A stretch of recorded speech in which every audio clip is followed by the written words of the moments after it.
Hey guys, so today I'm going to talk a little bit about dealing with stillbirth and miscarriage as a student midwife. What I'm going to go through is some of my personal experiences, and at the end I'm going to give some tips and strategies on dealing with probably what's one of the hardest parts of the profession. So I know when starting my midwifery training, a thing I thought about a lot and almost dreaded was the thought of being involved with miscarriages and stillbirths.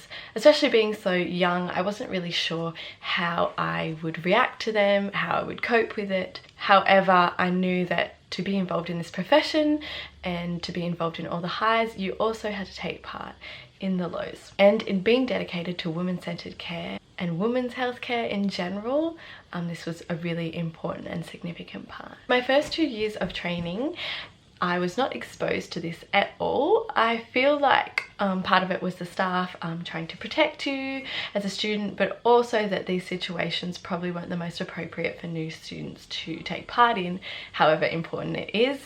The woman obviously takes priority, so having a student there could make things a little more challenging, which I completely understood. Approaching my 3rd year, however, I knew that before finishing I really wanted to be involved in some sort of miscarriage or stillbirth, because I knew that as a midwife that's what you have to be involved in, so I really wanted that experience. So my last week of 3rd year approached and a situation presented itself where I'd be able to take part in a miscarriage.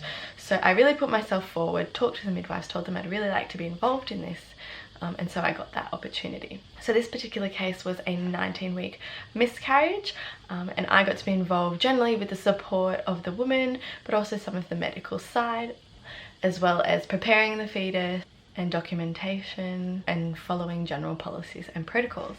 I never knew how I would react to the first time seeing a fetus, but I think my overall thought was what a privilege it was to know this baby and know that I was going to be one of the only people to know them. If anything, it only confirmed my love and passion for midwifery and my overriding desire to be a midwife. So I got to do things like do the footprints for the baby, talk with the social worker, take photos, just interact with the family. This experience to me felt very comfortable. I felt very supported by the staff, and I felt like the parents were also very supportive. Overall, it was as positive as it could be. This experience, however, is contrasted to a stillbirth that I did in Africa. This was probably one of the worst ways you could have done a stillbirth, but I know I am a better midwife for it. So essentially what happened in the hospital I was at in Tanzania, generally the women birth in the same sort of area. They do have delivery suites, but the women generally don't make it there, so they're birthing kind of side by side. So I had done 2 deliveries that night that went really smoothly. I was on a night shift. There were 3 midwives and 3 doctors. And this woman started crowning and no one was going over to her. I was really unsure as to why, because generally the midwives would really get straight in there. Essentially I was a little confused as to why no one was there. So I decided just to take initiative. I put on my gloves. I asked one of the med students I was with to get a delivery kit. And as the baby started crowning, the head just kept getting bigger and bigger, and I palpated it and it felt like it was full of fluid. So I thought this was some sort of like fetal abnormality, and then I stepped away and there was a male midwife across from me. I said, I'm not comfortable doing this delivery. I would like to sit this one out. But he kind of just said something like FD, something, and walked away. And then later I registered that he meant FDIU, fetal death in utero, but at the time I had no idea. So the head just seemed like it kept coming. The mother was quite distressed, but eventually the head was birthed, and the fetal head, there was brain matter coming out of the eyes, and then I realized that this was a fetal death and I was going to have to do a stillbirth, which I had never done before. But something I did learn is that your adrenaline kind of just kicks in, all your training is there, and you just do the best you can in that moment. So I delivered this baby. I couldn't even talk to the mother. I couldn't say, do you want the baby on you? Do you want me to take it away? I couldn't do that, but I guess I just had to try and use my intuition. I wrapped the baby in a kanga, which is kind of like a blanket that they have. I put it on her, and then the woman next to me was crowning as well. And no one was coming over to help because there was quite a significant smell. This baby had probably died in uterus maybe 2 weeks ago. So there was quite this smell. My feeling was no one was coming over because then they would have to help me. I don't exactly know what happened in the scenario. They're kind of my thoughts. So I had to change my gloves, turn to the lady next to me, do that delivery, and then kind of just figure out what to do next. So thankfully by that stage a doctor came and they were like, well, you do that placenta as in the FDIU one, and she would do the other placenta. But my basic midwifery instincts kicked in. I delivered the placenta and then just took the baby away and then kind of just wrapped the baby and put it on the end of the bed because that's what they do there. So I was kind of fine. I was trying to hold it together. For me, I think it was more of the absolute shock of thinking you're going to deliver a live baby and then a stillbirth come out. I think had I known the situation, I would have volunteered to do it, and I think I would have just been in a much better place being prepared. So afterwards we weighed the baby and then there was kind of brain matter on the scales and I was just holding the baby. It felt so heavy. I was thinking about the night. I was absolutely just in shock. And then the med student came and I was like, you need to get me like a plastic or something, because there was kind of just like fluid dripping.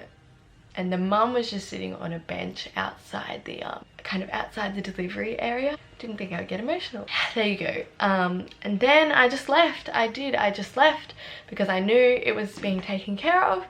And I just had to take some time to myself. Obviously I didn't let the mother see me emotional. I completely respected her in that end. But what I wanted to say, I guess, in this video is that it's okay to feel things as a healthcare professional. It's completely okay to get upset. Obviously I think had my situation been a little different, had I again known what was involved, I don't think I would have struggled with it so much. So this was one of my last shifts and straight after it I was like, I'm not going back there. I guess I felt a little betrayed by the midwives that they wouldn't help me, and I just had to do the best I could under in that situation. But then I decided to go back the next day. Although I had to experience something similar, it was a lot more positive because I was informed and prepared. The midwives had just brought a baby from a cesarean. It was completely flat and the three of them were working on resuscitating the baby. Then I saw a woman come over my kind of shoulder. She came in the wrong way and I thought it was a bit weird, and she had quite a small stomach and she was acting quite distressed. And my midwifery intuition was just like, I'm gonna have to be delivering this baby. I just knew. So she went in. I was trying to help with the resus, but then I just turned around, went to see if this woman was okay, and she was lying on the bed and she had her tights down and there was a fetus that had half been birthed. My midwifery training kicked in. I asked the med student again who was working with me for a delivery kit and I just got to it. And then later we just, the same situation, wrapped the baby and then it goes to the morgue there. And I just tried to be with the mother as best I could, not knowing the language. So that particular situation I felt okay, and this is because of one thing that I did. This video does feel a bit rambly and in different places, but basically I just wanted to get out my experiences as much as possible and help you guys. Going on to general tips and strategies, one thing that's really helped me cope with miscarriage is exposing myself and desensitizing myself to a lot of media with fetuses in it. I follow this lady on Instagram who I think she's a mortician, and she has a lot of images of fetuses. I'll link it below. There's also like a medical forum that shows fetuses, so I think having seen and exposed myself a lot to that, I was quite prepared to face that. Whereas the stillbirth, I'd watched stillbirth videos, but all of babies who had recently passed, not ones that were macerated. So had my time again, I would have tried to expose myself to that and also really learn and study the protocols for stillbirth, which I have done now. What I also did in first and second year, when I was with the midwives and it was quite slow, I would ask them, do you have experience delivering stillbirths? What's your experience? How do you cope? What are your stories? And hearing those stories and accounts were also really helpful. Another thing that I think was really helpful is what the university did for us is they got parents to speak to us who had been through a stillbirth, and they gave us their account, and just being able to empathize with them and put yourself in their shoes, I think has made me a better practitioner. Things like calling the baby by their name. Obviously this was different in Africa, that's not what they do culturally, but in terms of where I'm going to be practicing Australia, it is just asking questions. If you don't know what the parents' wishes are, just really asking them. Another thing is to lean on your family and friends during those times. One of the first things I did from Africa was call my midwifery friends and just debrief with them and tell them what happened, and just have someone validate the experience for me, I think helped so much. Ultimately, what I want to say in this video is it's completely okay to feel. Obviously, if you are feeling emotional, try not do it in front of the parents, go to somewhere quiet, lean on colleagues and staff, but never feel guilty, I think, for being upset. Really think we should have to. This is such a challenging profession, and if you try and hold it all in and press it all down, you are going to get burnt out really, really quickly. Alright guys, sorry for a bit of a heavy one, but I hope some of this helped. I might even do another one on this where I'm not so all over the place, but I hope that some of this can help you and you can take away some lessons for this. If you have any questions, feel free to ask them below. If you want to know anything else, let me know and I'll make that video for you. Thank you for watching, I really do appreciate it. I'm really going to continue working as hard as I can to get what new knowledge and experiences I have to you guys. I'm so passionate about teaching and midwifery, and I just really want to get that across and really help especially new students. So thank you for watching, I do appreciate, I do read all your comments, and I'll see you in the next video.